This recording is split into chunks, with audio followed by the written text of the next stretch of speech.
So, so I love, now this new path that I'm on is just like, I'm kind of going with COVID, and it's been another reset. Like, last time it was the financial crisis, now it's COVID. So like my events business obviously got smoked. But, it was good timing because it gave me a chance to kind of re-architect again. And, and I feel like now I'm really even positioning myself to go to that next level personally, like, in terms of, like, I've really transformed my lifestyle, like, from a food and health and, alcohol and, just fitness and just everything. I'm just really working on getting in the zone, That's awesome. Yeah. So you're very driven by trying to become that best self. My best self, yeah. See what you can do. Our new company motto, like, it's not really new because, like, it's always been be your passion, but, like, so our mission statement now is to help other people, find and live their passion and live their best lives, So it's pretty simple. Like, what do you do? Are you passionate about what you do? And are you living your best life? I mean, I could talk for hours just on those 2 or 3 questions, we can talk about a gazillion things around that topic.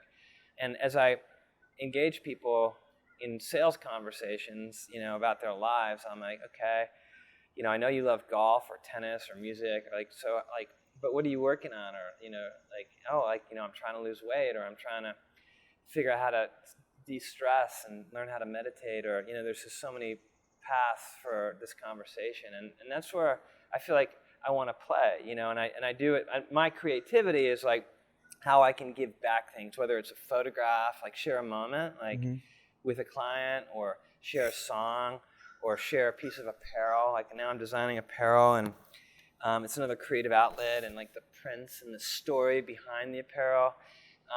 It's really this whole creative process, and then the sharing, giving of that creativity to other people's. And it's totally. Kind of I wouldn't say selfish because you have to monetize it, but there is a giving and an authenticity to that give, Yeah, well, giving people, I mean, personally, I love giving people opportunities. That's very fulfilling for me. And you can't do that unless you just say, screw it, let's do it, right? You have to start that's Branson's quote, screw it, let's do it, Yeah. Well, I mean, at the end of the day, you might have a CFO or accountant that goes, you can't do that. And you go, well, it worked 400 times, it's hard to well, he's trying to put, consumers into space right now, and it's interesting, like, the investment horizon on that, like, I hear the guys on the Fool podcast, and they were talking about it yesterday, like, because they got their test flight up, and, so the stock surged like 50% or something. But, the amazing thing is when I met Richard, I was already down the road with him, but I remember talking with him about Galactic, and in my back of my mind, kind of like Mel, I was like, there's just no way this thing's going to go, right? Like, how's he going to do that? But when you talk to him, like, it was as if it was already done. His mannerism was like, it's already done, in his mind. And it wasn't an arrogance. It was just like a self-belief that, like, nothing's going to deter me from making this happen. So, they get fixated on it. You get fixated on it, and you're not going to stop till it's done, right? Yeah. And he's had some setbacks. I remember, and to his credit, like, I remember, like, Halloween, and I remember what year it was, maybe 2016. I remember this is 2 weeks before our event. His spaceship crashed, and I think one of the pilots died, and it really was a major setback for Galactic. And I just remember, like, oh God, he's got to come into our event in 2 weeks. Like, how's he gonna do it? I mean, he wasn't himself, but he showed up. And that's the thing I've learned about Richard. He's very good about doing what he says he's going to do. It doesn't make a difference if it's a billionaire or just the guy down the road who's treats everybody the same. And that's one of the things I've taken away from, like, observing him for the last 10 years. It's just his humility, like, and it's something that's I've been working on. Just being more humble. And anyway. Yeah, I think humility is what comes before real satisfaction, success, right? Not after.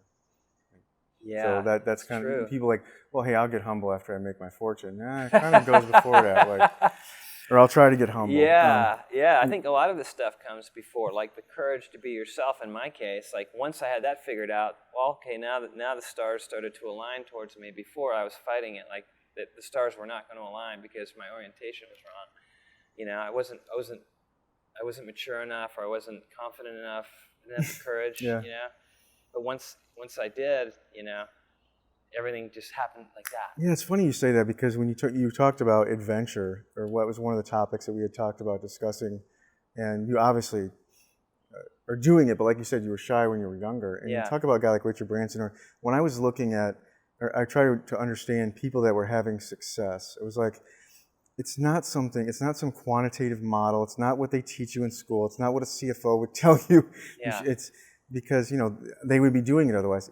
There's something simple. There's something very simple about it. Yeah. And it's something that they're doing that other people can't do, or have a hard time doing. And like when I'm hearing you talk, I don't hear a fear of failure, even though you had all that stuff going on. I hear, well, you know, that's because I started I was a failure from the beginning. So I've learned how to live, and it can only get better from here. Yeah, right? Yeah. And the bar is very low in our household, by the way, Yeah. for my kids. You know, like they just have to step over. But you can't fear failure and go anywhere in life. And I used to really have that until I got that moment of clarity of like, if you fear failure, you will never achieve what you want to achieve ever, and you'll never do what you want to do. And you just won't. You have to have the courage to move forward. And you know, so managing that fear, you could see, was really, really hard. But these people that did it, that was the first domino. They, you know what I mean? They did it, and they had the courage to just move forward. Down. They just move forward. And then, but what they're doing is so rare that it's contagious. And people they want to be around someone that's authentic and courageous and doesn't want to live with regrets. They want to live a full life, be like, won some, lost some. Can't tell you any opportunity that I should have taken. You know, I tried it all. That's one thing I have a fear of, is just, I don't want to regret not trying or not giving it a shot. Like, I can live with failure, but I don't want to say I should have given it a shot and I didn't. And I think that, you know, with Premier Live, I mean, gosh, if you went all the way up to the end of your life and said, I really should have tried, I should have bought the Racket Club of the South, I should have done that. And man, when you come to those moments in life, you just got to take it, right? And if you have passion for it, you'll make it. Yeah, no, I think so. And you know, back to your point about fear, I think COVID really served as a platform for people that, you know, when COVID hit, you know, we pivoted pretty quickly. Like, we set up another tech initiative called FanJolt that we immediately went out and raised $2 million for this venture that Trevor's driving right now, and then I started the apparel business. But the point is, like, I could have just been like, oh my God, Premier Live is done. Like, I'm in the live events business, and this is probably the worst business to be in during the pandemic. How many times can this happen to me? So I think, you know, that goes to show you too, you can never predict all the bad things that may happen, right? You just gotta. And it's funny because it's starting to come back, and you know, but it gave, like, there's positives in pandemics too. You know, I mean, like, it's a chance to shed your skin, and you know, I talked to another guy, and we were musing over like how some people like just don't have the courage to pivot under stressful times.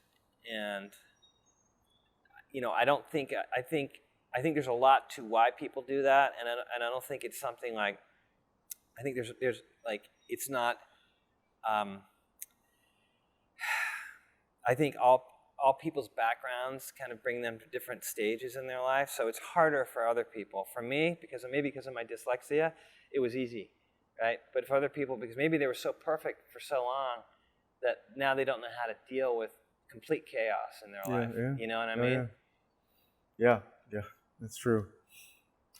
So if you were to kind of boil it all down, and you had one sentence, it can be one or two words, but maybe one sentence, two sentences to pass along to young entrepreneurs like yourself, maybe you're struggling, maybe dyslexia, might be ADD, it might be nothing. It could just be, you know, fear of this, fear of that, no support, no money. You know, well, money's usually not an obstacle, because I mean, if you get money, you tend to spend it.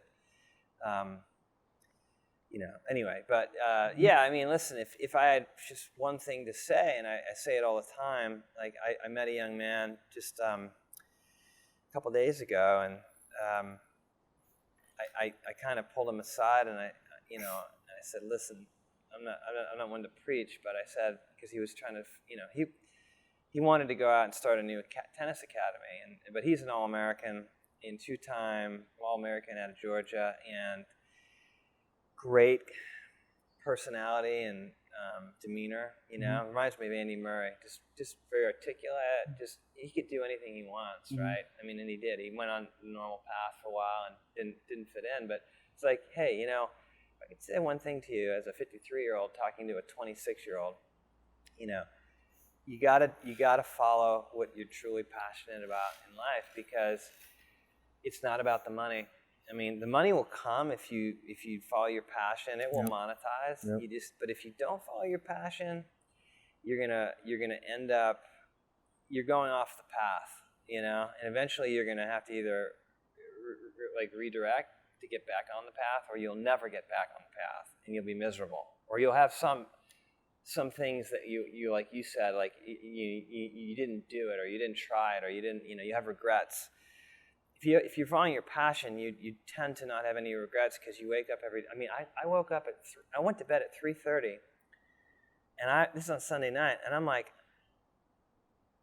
no, I woke up at 3:30, and but before I went to bed, I was like, I don't want to go to bed, because I'm so looking forward to tomorrow, to work tomorrow and do what I love, and I'm just starting a new business, that I went to bed reluctantly, and then I got up at 3:30, and I went right to work, and that's rare for me. Usually I get up around 6:30, but like that, that's awesome. If you could have that like in your career, where it's like it's not work.